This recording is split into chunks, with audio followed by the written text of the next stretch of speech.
بسم الله الفتاح العليم والصلاة والسلام على رسوله الكريم. السلام عليكم ورحمة الله وبركاته. السلامة ومرحبا بجميع من يلتحق بقناة ديبا بيباتو.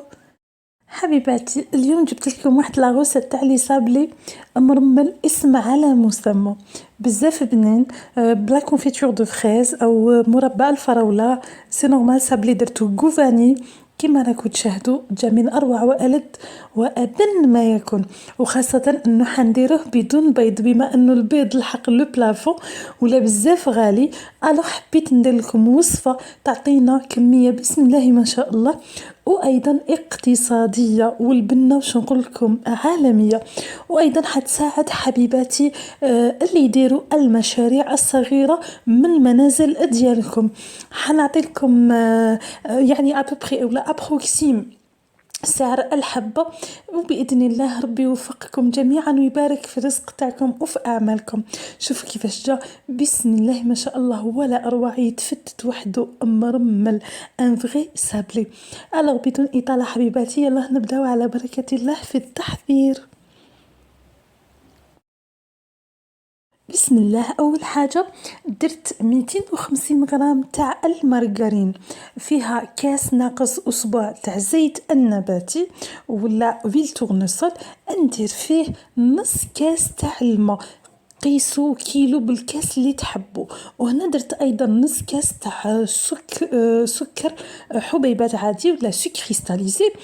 ندير لافاني، تحبوا تستعملوا ليكيد ولا بودر كيما تحبوا، قرصه ولا رشه تاع الملح تاعنا لازم نديروها.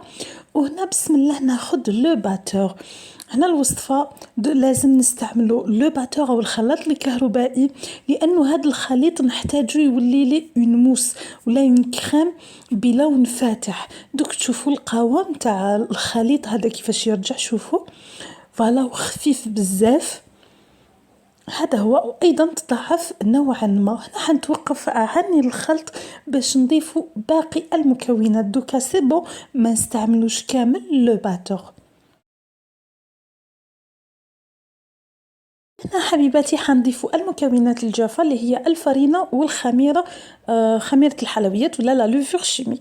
بالنسبة للفرينة حنديروا حسب الخليط تاعنا ولا لو ميلونج، كاين فرينة تتشرب كاين اللي ما تتشربش، لازم فقط نغربلوها. نأكد لكم على هذه النقطة لأنه هي سر نجاح الصابلي ديالنا. هنا شوفوا كيفاش راني نلم غير بصبعتيا ماشي كامل بيدي، شوفوا بصبعتيا برك اللي راني نخدم نجمع هاد لو ميلونج حتى وين نتحصل على خليط ولا عجينة عفوا. هاد العجينة تاعي تكون طرية صح لكن ما تلصقش في اليدين.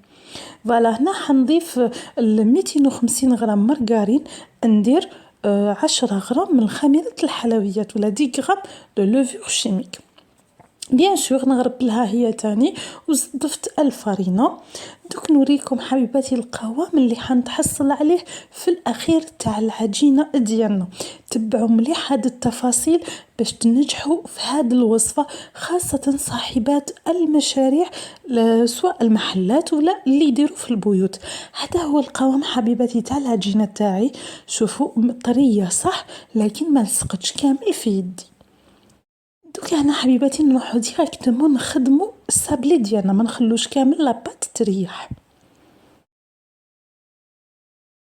الوغ بسم الله. اول حاجه نشعل لو فور ديالي ونخليه على درجه حراره 160 ولا 170 يسخن براحته.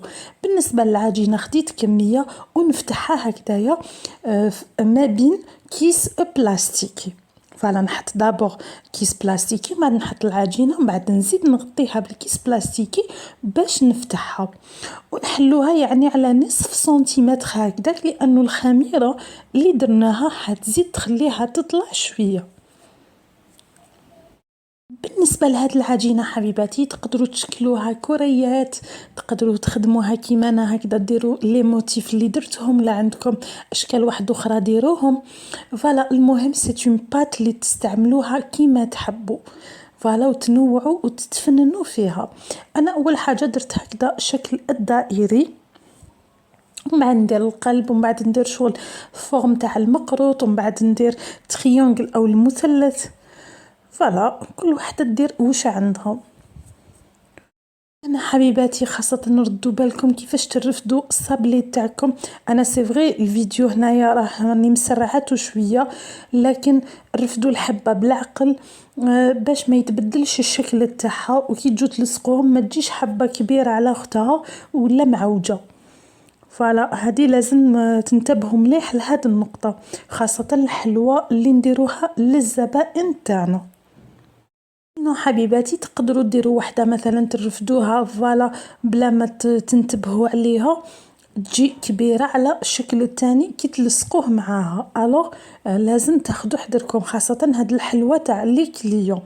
فوالا اوتر شوز، انا طريقتي كيفاش نخدم حتى نعمر لي بلاطو تاوعي، السنيوات تاوعي كامل نعمرهم، وندير بيان سور بابي كويسون ورق الطهي مهم ان نديروه، وايضا كي نكمل كامل نخدمهم نعمر سنيوات ومن بعد نطيب بالوحده، لانه قادرين نغفلوا على السنيوه تاعنا اللي تكون طيب وتتحرق. ولا شوفوا لاباط تاعي بعد ما كملت شكلت نجمعها بهذه الطريقه، وايضا سواء نعاود نخدم بها سواء نخليها ترتاح كيما هديه، تقدروا تخلوها تخدموا بها عادي. فوالا هنا حبيباتي شوفوا الكميه اللي تحصلت عليها، بسم الله ما شاء الله اكثر من 50 حبه، جات فريمون ولا اروع كميه ما شاء الله تبارك الرحمن. والبنه واش نقول لكم مخلفه، بعد ما تبرد دوكا نخدموا الديكور ديالها. وهنا حبيباتي خديت كونفيتور دو فريز او مربى الفراوله، واش درت لها غير شويه ما زهر باسكو كانت لا كونفيتور شويه ثقيله، خففتها بالمزهر. هنا من جهه ناخذ فوالا هذوك لي موتيف اللي يجوا من الفوق نرش عليهم كميه مليحه تاع سكر غلاس فوالا، ونلصقهم كامل بلا كونفيتور. دوك تشوفوا الطريقه اللي حنديرها. بالنسبه لحبيباتي تقدروا ديروا بوكس او علبه فيها 25 حبه تحسبوها ب50,000، او تخدموا بوكس او علبه فيها 50 حبه تحسبوها ب100,000 او 1000 دينار، ولا بوكس دو 25 بياس à 500 دينار، ولا اون بوكس دو 50 بياس à 1000 دينار.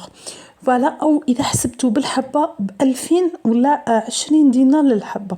فوالا هذه هي، وربي يبارك في جميع ارزاقكم يا رب العالمين، وارزقنا باذن الرحمن الرحيم. هلا فوالا خدموا بروبرمون، خدموا بنقه، ردوا بالكم مليح. الحلوه هذيك خاصه كي تكون كوموند تاع الناس لازم تمدوها كما يقولوا بالطبع. فوالا هذا ما كان. فوالا هذه هي حبيباتي، تقدروا تبيعوها في المحلات، تقدروا تبيعوها اللي يبيعوا لاتاي ولا لي سوبيرات ولا لي غون سورفاس ولا لي كافيتيريا او المقاهي، او حتى مشاريع مباشره مع الزبائن تاعكم لا مع الناس ديريكتومون. هنا حبيباتي دوك نروح نشوفوا مع بعض الحلوى تاعنا بعد ما كملت التزيين تاعها فوق طاوله التقديم. هادو هما لي صابلي تاعي لنهار اليوم، اللي نتمنى ان شاء الله انه هاد الوصفه تكون نالت اعجابكم ورضاكم، ونكون هكذا عاونت حبيباتي المبتدئات في هاد المشاريع الصغيره، وايضا عطيت لكم تدابير وشتوا حتى الاسعار معايا. اذا ما بقى لي غير نقول لكم الى فيديو اخر او وصفه اخرى، انتظروني في فيديوهاتي اللاحقه باذن الرحمن بوصفات اقتصاديه لذيذه ورائعه. ما تنسونيش بجانب في الفيديو تعليق واشتراك في القناة وتفعيل الجرس ليصلكم كل جديد. خليكم رابط حسابي على الانستغرام، صفحتي ومجموعتي في فيسبوك في صندوق الوصف. بقى لي غير نقول لكم الى فيديو اخر او وصفة اخرى.